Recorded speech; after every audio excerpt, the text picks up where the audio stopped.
नमस्कार मित्रांनो, नवीन व्हिडिओमध्ये आज पुन्हा तुमचं स्वागत आहे। तर मित्रांनो, आज तुम्हाला भरपूर मोठा गोठा दिसत असेल तर आज मी आलेलो आहे शनी शिंगणापूरमध्ये। तर मित्रांनो, तेजस ऑफिशियल या आयडीला तुम्ही ओळखत असाल तर मित्रांनो, त्याचं सुद्धा यूट्यूबला चॅनल आहे आणि यूट्यूबला त्याचे भरपूर व्हिडिओ टाकलेले आहे आणि इंस्टाला सुद्धा त्यानं भरपूर व्हिडिओ टाकलेले आहे आणि आज आपण त्यांची खास मुलाखत घेण्यासाठी आलेलो आहे। तर मित्रांनो, 4:30चा टाइम झालेला आहे आणि गायांची पूर्णपणे त्याची तयारी चालू होती, पण त्याच्याकडून आपण वेळ काढून व्हिडिओ बनवण्यासाठी टाइम घेतलेला आहे। तर मित्रांनो, व्हिडिओला कुठेही स्किप करू नका, व्हिडिओ शेवटपर्यंत बघण्याचा प्रयत्न करा। तर मित्रांनो, जास्त वेळ न करता आपण त्याच्यासोबत चर्चा करू आणि ज्यानं ते काही व्हिडिओ टाकले होते इंस्टाला यूट्यूबला तर रीलमध्ये आपण आपल्या चॅनलला सुद्धा दाखवणार आहे। तर मित्रांनो, जे व्हिडिओ त्यांना बनवले होते ते इथं आहे की नाही हे या पोझिशनला ते बघण्यासाठी मी इथं आलेलो आहे। तर मित्रांनो, जास्त वेळ न करता आपण त्याचं पूर्ण नाव जाणून घेऊ आणि मुलाखतला हे करू। नमस्कार। तर माझं नाव तेजस आप्पासाहेब जाधव, मी राहणार शनी शिंगणापूरचा आहे। पण शनी शिंगणापूर पासून आपलं गाव वाटापूर हे 10 किलोमीटर अंतरावर आहे। कारण आपण शनी शिंगणापूरचं नाव पण सांगतो कारण हे शनी शिंगणापूर हे सर्वांना माहिती आहे आणि प्रख्यात आहे आणि त्याच्यामुळं आपल्या गावाचं नाव हे माहित नाही, त्याच्यामुळं आपण हे शिंगणापूरचं नाव सांगत असतो। ते धार्मिक स्थळ बी आहे म्हणून त्यामुळे आपण हे शिंगणापूरचं नाव सांगत असतो मित्रांनो। तर मित्रांनो, त्याचा हा किती गायांचा गोठा आहे आपला? तर आपला लहान मोठ्या 35 गायांचा गोठा आहे। तर लहान मोठ्या सगळ्या 35 गायांचा गोठा आहे आणि साधारण दूध किती चालू आहे आता? साधारण दूध आपलं 170-180 लिटर दूध चालू आहे। 170। तर त्याच्यापैकी आपले ना एक 18 गाई मोठ्याला आहे, म्हणजे दूध देणार 18 गाई आहे, एक 10 छोट्या कालवडी आहे, म्हणजे 1 वर्ष 1.5 वर्षाच्या, आणि 4-5 आपल्या जातीवंत कालवडी आहे बाहेर, आणि त्या 18 पैकी आपल्या 10 गाय दूध देतात। मग गायांचं सांभाळायचं कसं नियोजन? साधं सांभाळायचं नाही, आपलं मुक्त गोठा असल्यामुळे आपले शेण ओढायचं स्थान नाही, पाणी पाजायचं स्थान नाही, पण जेणेकरून आता मी आई वडील आणि भाऊ आहे आपला, तर आम्ही 4 जण आपल्या गोठ्याचं नियोजन बघतो। तर मग यांना असं तुम्ही चारा कधी टाकता? चारा यांना सकाळी 5:30ला चारा, संध्याकाळी 5:30ला चारा, कारण 5:30ला चारा आणि संध्याकाळी, कारण जेणेकरून 12 तासाच्या नंतरच चारा दिला पाहिजे। मग 12 तास मला गॅप पाहिजे, कारण तेवढ्या 12 तासात गायींना जेवढं पाहिजे तेवढं रवत करता येतो, त्यामुळे 12 तास मला असं।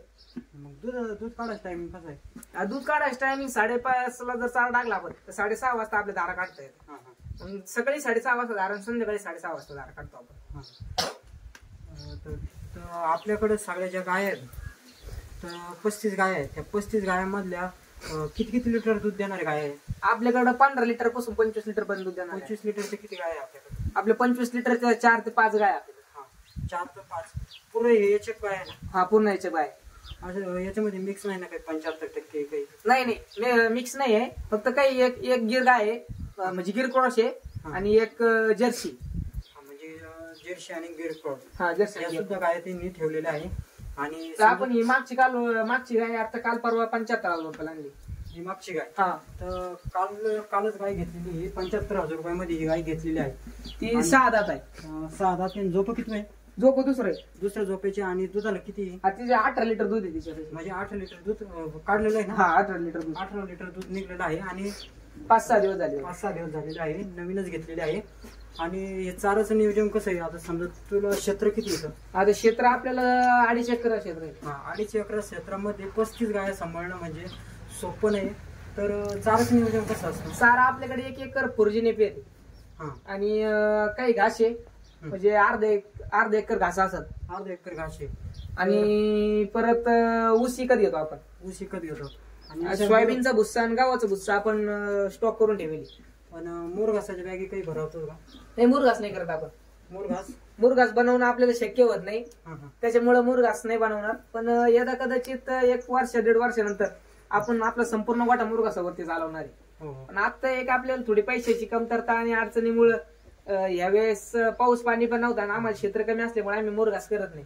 म्हणजे तुझं आता चाऱ्याचं नियोजन कसं आहे? आपण घास टाकतोय आणि गिन्नी टाकतोय आणि ऊस टाकतोय आणि सोयाबीनचा भुस्सा आहे, गव्हाचा भुस्सा आहे। तर मग याच्यामध्ये आपल्याला फॅट आणि एसएनएफ कसं आहे? फॅट आणि एसएनएफ म्हणजे आपलं जे सोयाबीन आणि गव्हाचा भुस्सा घालतो आपण, त्याच्यामुळे फॅट एसएनएफ वाढते। आता आपली फॅट 3-8 पहिल्यापेक्षा काही फरक वाटतोय का?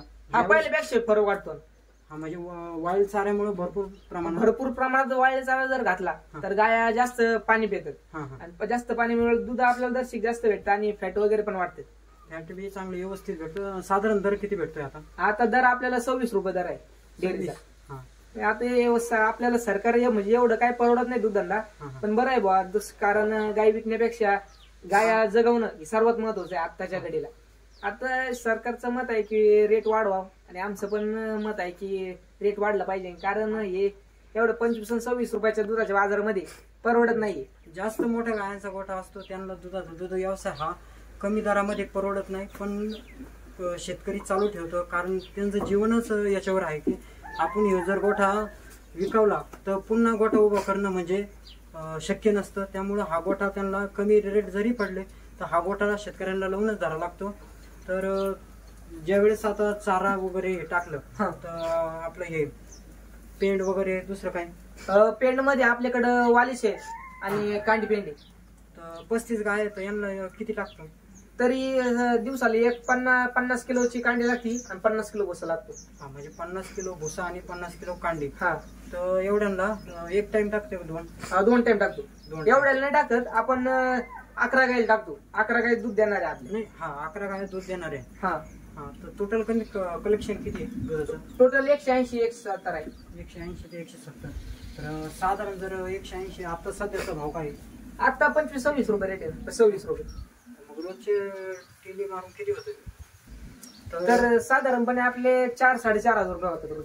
4.5 रुपये. आणि जर पिंडीचा खर्च जर धरला तर तो खर्च वेगळा. तर पिंडीचा खर्च आपल्याला म्हणजे 3,000 रुपये नक्कीच राहतो. नाही 3,000 रुपये नाही राहत. तर 4-4.5 रुपये जर आपल्याला दिवसाचे होत असतील आणि त्याच्यात आपले 1500 रुपयाला वालीस आणि 1600 रुपयाला कांडी 3,000 रुपये जातात. 3,000 एक 1,500 रुपये आपल्याला राहतात. 1,500 मधून एक 400-500 रुपये याला जरा. जर मागच्या काळामध्ये जे 2 महिने गेले त्या 35 रुपये रेट होते त्यावेळेस चांगले प्रॉफिट. त्यावेळेस आपल्याला त्यावेळेस पण एवढं दूध होतं. त्यावेळेस आपल्याला 10,000 रुपये पेमेंट व्हायचं एका दिवसाला. 10,000 मधून 5,000 रुपयाचं खाद्य वगैरे 5,000 रुपये मध्ये डॉक्टर मिनरल मिक्सचर हे आपण करतो आणि 5,000 रुपये आपल्याला राहतात. त्यामुळे शेतकऱ्यांच्या दुधाला भाव वाढलाच पाहिजे.